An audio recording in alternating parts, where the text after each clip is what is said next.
नमस्कार. शब्दधन लाईव्ह मध्ये मी आपल्या सर्वांचं मनपूर्वक असं स्वागत करतो. झिग झिगलर नावाचा लेखक लिहितो की ज्या पद्धतीनं दररोज आपल्याला आंघोळीची गरज असते त्याच पद्धतीने नवीन प्रेरणेची आणि नवीन मोटिवेशनची गरज असते. आज आपल्यासोबत प्रेरणादायी गप्पा मारण्यासाठी सोबत आहेत प्राध्यापक गोविंद वाघ सर.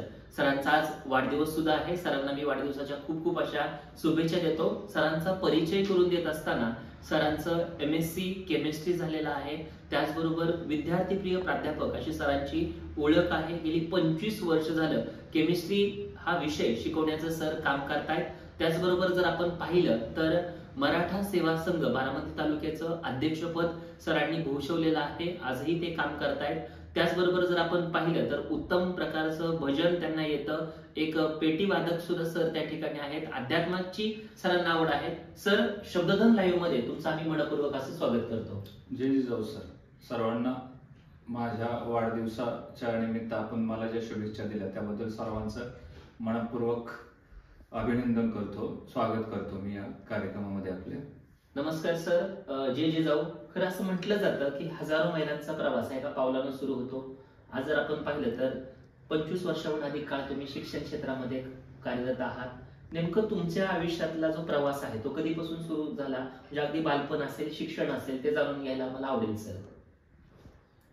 या आपल्या शब्दधन चॅनलच्या माध्यमामधून मी आपल्या सर्वांना सांगू इच्छितो की मी आज जो प्राध्यापक या पदावर काम करतोय याची प्रेरणा मी सिनियर कॉलेजला असतानाच मिळाली आणि मी ठरवून शिक्षक झालोय. आणि ठरवून शिक्षक झाल्यामुळं त्याबद्दल मला कुठलाही पश्चाताप झालेला नाही की मी BSc ला असतानाच ठरवलं होतं की आपण या क्षेत्रामध्ये यायचं आणि करिअर म्हणून तसं मला अजून बरीच क्षेत्र निवडता आली असती. कंपन्यांमध्ये कुठे जॉब घेता आला असता, R&D सेक्शन मध्ये जाता आला असता. परंतु आपल्याला जे ज्ञान मिळालेलं आहे या ज्ञानाचा उपयोग आपण पुढच्या पिढीला करावा, म्हणजेच विद्यार्थ्यांना आपलं ज्ञान द्यावं आणि विद्यार्थी सक्षम बनवावा, म्हणजे इतरांना आपल्यापासून काहीतरी ऊर्जा मिळावी यासाठी मी जाणीवपूर्वक या क्षेत्राची निवड केली.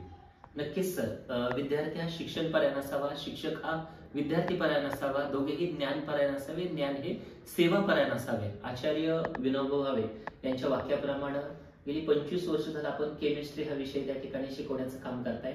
आता सध्या तुम्ही कुठं कार्यरत आहात आणि नेमकं कुठं कुठं तुम्ही ज्ञानदानाचं काम सर केलेलं आहे?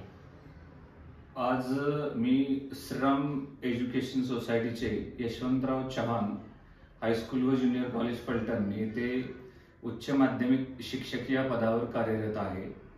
सातारा जिल्हा कनिष्ठ महाविद्यालयीन संघटनेचा उपाध्यक्ष म्हणूनही मी तिथं काम करतोय. यापूर्वी senior college ICS college Khed, Sharadabai Pawar महिला महाविद्यालय senior college Sharadanagar, TC college Baramati या ठिकाणी मी शिक्षक या पदावरती काम केलेलं आहे.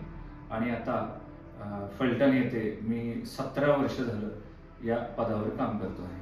नक्कीच सर. एक शिक्षक म्हणून तुम्ही काम करता, परंतु शिक्षक या पदावरती काम करत असताना जे छत्रपती शिवाजी महाराजांचे विचार असतील, छत्रपती संभाजी महाराजांचे विचार असतील, स्वराज्य माता, राष्ट्रमाता जिजाऊंचे विचार असतील, तेही विचार आपण आपल्या प्रबोधन कार्यातून अनेक युवकांपर्यंत पोहोचवताय, समाजाच्या तळागाळापर्यंत पोहोचवताय.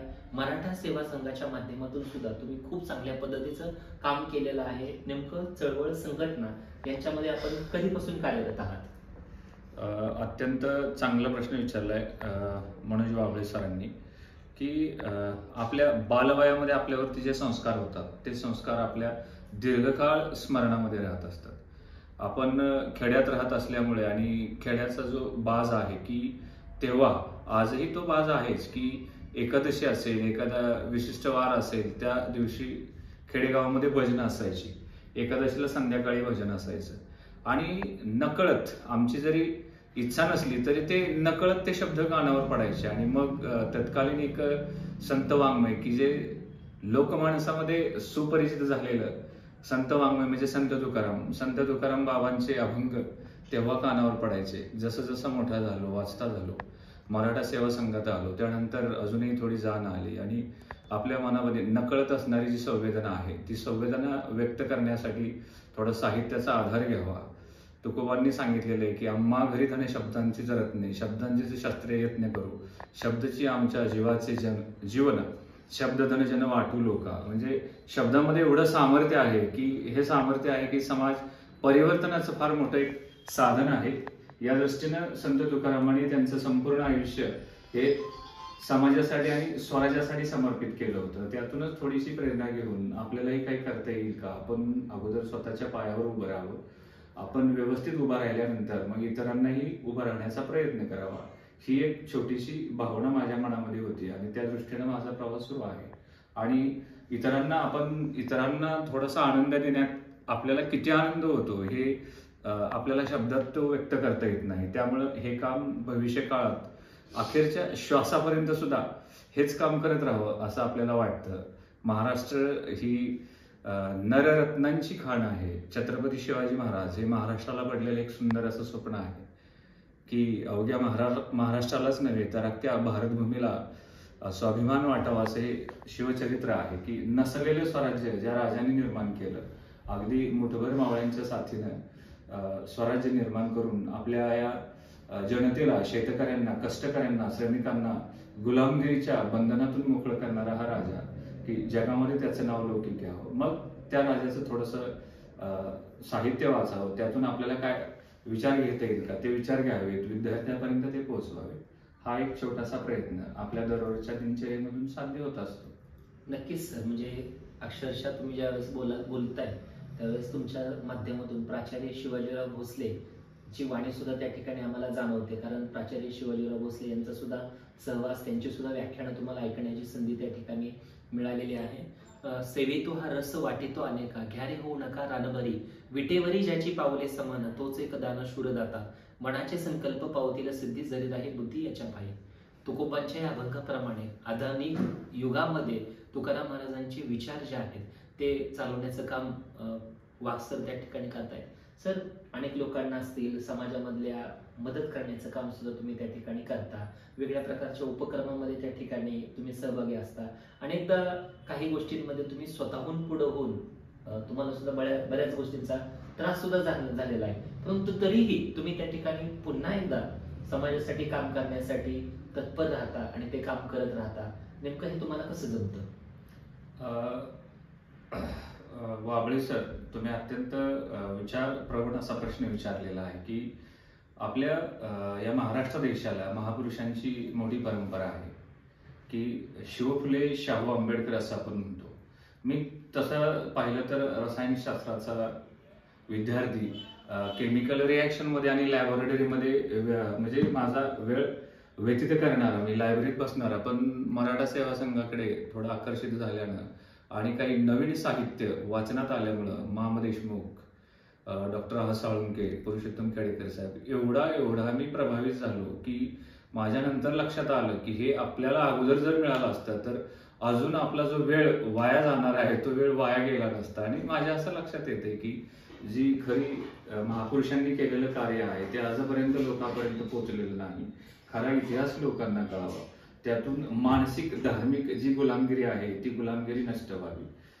समाज सेवा करण्याऐवजी समाज परिवर्तनाचा जर आपण थोडासा भाग होऊ शकलो तर ते चांगलं होईल असं मला वाटतं. कारण आपण एखाद्याला मदत करतो, त्या मदतीनं त्या व्यक्तीचं त्या वेळेपुरतं काम होतं, परंतु त्या व्यक्तीचं परिवर्तन जर केलं आपण, मानसिक परिवर्तन, तर ती व्यक्ती स्वतः आपल्या पायावर उभी राहते. आणि सर, 25 वर्ष तुम्ही अध्ययनाचं काम करताय.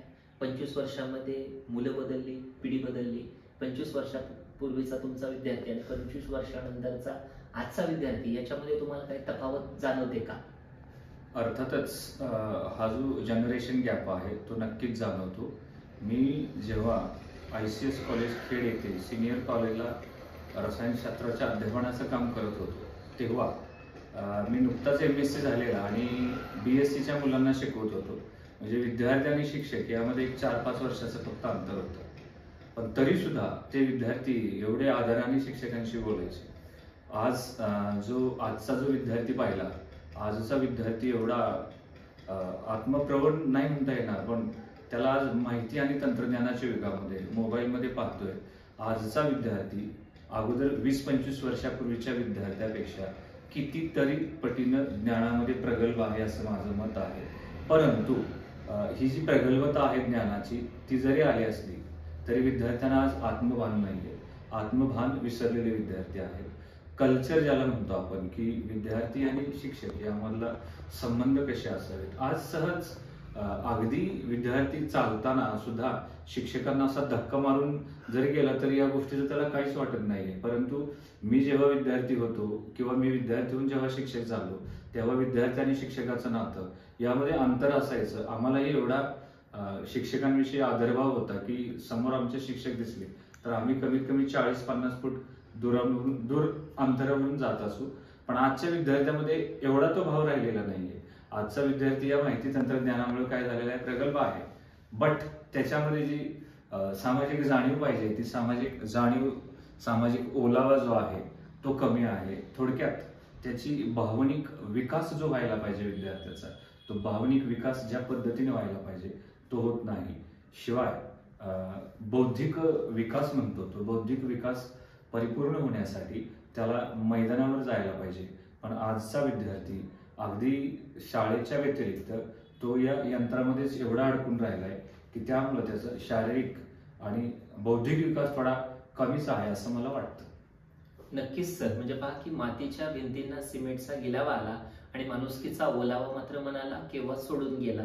पिढी बदलते, परंतु बदलणाऱ्या पिढीबद्दल ज्ञानामध्ये बदल होते, तंत्रज्ञानामध्ये बदल होते, परंतु माणुसकीमधला बदल जो आहे तो होणं हे गरजेचं आहे. हे प्राध्यापक गोविंद वाघ सरांच्या माध्यमातून आपल्याला समजते. सर, आज तुमचा वाढदिवस आहे, नक्की कुटुंबाविषयी, तुमच्या परिवाराविषयी नेमकं काय सांगाल सर? परिवाराविषयी बोललं तर आपल्या भारतीय समाजमानाचा जर विचार केला, संस्कृतीचा जर विचार केला तर कुटुंबातल्या प्रमुख व्यक्तीची ही जबाबदारी आहे की आपल्या कुटुंबातल्या सर्व आपल्यापेक्षा आपल्यावरचे जे अवलंबित्व असणारे जे आपल्या कुटुंबातील घटक आहेत या सर्वांच्या पालनपोषणाची जबाबदारी आपल्यावरती आहे. त्यांना त्यांच्या पायावर उभं राहण्यापर्यंत मुलांना आपण सर्व प्रकारचे जे त्यांचे शैक्षणिक छंद आहेत ते आपण पूर्ण केले पाहिजेत. घरच्यांच्या एक इच्छा आकांक्षा आपल्याकडून असतात. प्रत्येकच वेळेस या सर्व गोष्टी पूर्ण होतील असं नाही, पण आपण आपल्या मुलांना पुढच्या भविष्य काळात येणारी जी संकट आहेत की ती आम्ही जी संकट झेलली त्यापेक्षाही भयानक संकट आहेत, अधिक वेगवान संकट आहेत. मग अशा संकटांना पार करण्यासाठी आजचा विद्यार्थी आपल्या घरातून आपल्या मुलांमधून घडवणं आणि तो समाजाला त्याचा आदर्श देणं हे अत्यंत कष्टप्रद आणि आव्हानाचंच काम आहे. पण तरी सुद्धा आपण आपलं 100% एफर्ट्स आपल्या मुलांना देऊया, त्यातून आपली मुलं स्वतःच्या पायावर उभी राहतील आणि या समाजाशी आणि त्यांना भविष्यात येणाऱ्या ज्या संकट आहेत त्यांच्याशी धीरोदात्तपणे मुकाबला करतील. त्यांना यासाठी शैक्षणिक शिक्षणाबरोबर बौद्धिक शिक्षणाबरोबर त्यांचा मानसिक विकासही तेवढाच महत्त्वाचा आहे. त्यासाठी त्यांना अभ्यास शेवटी मार्क आणि गुणवत्ता याची आपल्याला बरोबरी करता येत नाही. मार्क जरी कमी असतील पण गुणवत्ता जास्त असेल तर तो आजच्या या समोरच्या युगामध्ये तो स्वतःला निभावून नेईल. यासाठी त्याला गुणवत्तापूर्ण शिक्षण दिलं पाहिजे असं मला वाटतं. नक्कीच सर, आजचा दिवस म्हणजे प्राध्यापक गोविंद वाघ सरांचा वाढदिवस होता. त्या निमित्तानं सरांना आपण खूप खूप अशा शुभेच्छा देऊयात. सर, या लाईव्ह कार्यक्रमाच्या माध्यमातून शब्दधन लाईव्ह या आमच्या चॅनलशी तुम्ही संवाद साधला त्याबद्दल तुमचा मी मनपूर्वक असं धन्यवाद व्यक्त करतो. तुम्ही जे काम करताय ते काम खूप महत्त्वाचं आहे. म्हणजे एक शिक्षक म्हणून तुम्ही काम करताय, त्याचबरोबर एक आध्यात्मिक क्षेत्रामध्ये तुमचं काम आहे, चळवळीमध्ये तुमचं त्या ठिकाणी काम आहे, त्याबरोबर समाजासाठी सुद्धा तुम्ही त्या ठिकाणी काम करताय. कारण आज जर आपण पाहिलं तर एक वेगळ्या पद्धतीने काम करत प्राध्यापक गोविंद वाघ सरांनी त्यांचा एक वेगळ्या प्रकारचा ठसा उमटवलेला आहे आणि खूप चांगल्या पद्धतीने सर काम करताय. सर, तुम्हाला तुमच्या वाढदिवसाच्या खूप खूप अशा शुभेच्छा. तुम्हाला दीर्घायुष्य लाभो हीच आम्ही ईश्वरचरणी प्रार्थना करतो. या मुलाखतीच्या निमित्तानं ही मुलाखत जे प्रेक्षक पाहत आहेत त्यांना एक तुम्ही शेवटचा संदेश नेमका काय द्याल? आजच्या या धावत्या युगामध्ये, आजच्या या माहिती आणि तंत्रज्ञानाच्या युगामध्ये आपण आपलं स्वास्थ्य व्यवस्थित राखून आपल्या योग्य तो वेळ आपण कुटुंबाला दिला पाहिजे. आपण नोकरी करत असो, उद्योग करत असो, व्यवसाय करत असो, हे करत असतानाही आपण आपल्या दररोजच्या शेड्यूलमधला वेळ आपल्या कुटुंबाला दिला तर आपलं कुटुंब जर सुखी असेल तरच आपण इतरांना आपल्या पुढच्या जीवनाविषयी थोडंसं मार्गदर्शन करू शकतो. यासाठी या सर्व गोष्टींची सुरुवात आपण आपल्या कुटुंबातून करावी असं मला वाटतं. आणि कुटुंबाचा विकास झाला तर तो समाजाचा विकास होतो आणि समाजाचा विकास हा शेवटी राष्ट्राचा विकास आहे असं मला वाटतं. धन्यवाद. आपण सर्वांनी या ठिकाणी माझ्या वाढदिवसाचं औचित्य साधून मला इथं शुभेच्छा दिल्या त्याबद्दल सर्वांचं मी मनोज सर, जाधव सर आणि आपल्या सर्व टीमचं मनापासून धन्यवाद देतो आणि थांबतो. जय जिजाऊ जय शिवराय. धन्यवाद सर. वाघ सरांशी आपण संवाद साधलेला आहे. त्यांची मुलाखत आपल्याला शब्दधन या युट्यूब चॅनलवरती पाहायला मिळते. आपल्या चॅनलला सबस्क्राईब करा. मुलाखत कशी वाटली हे कमेंटमध्ये नक्की कळवा. धन्यवाद सर. धन्यवाद.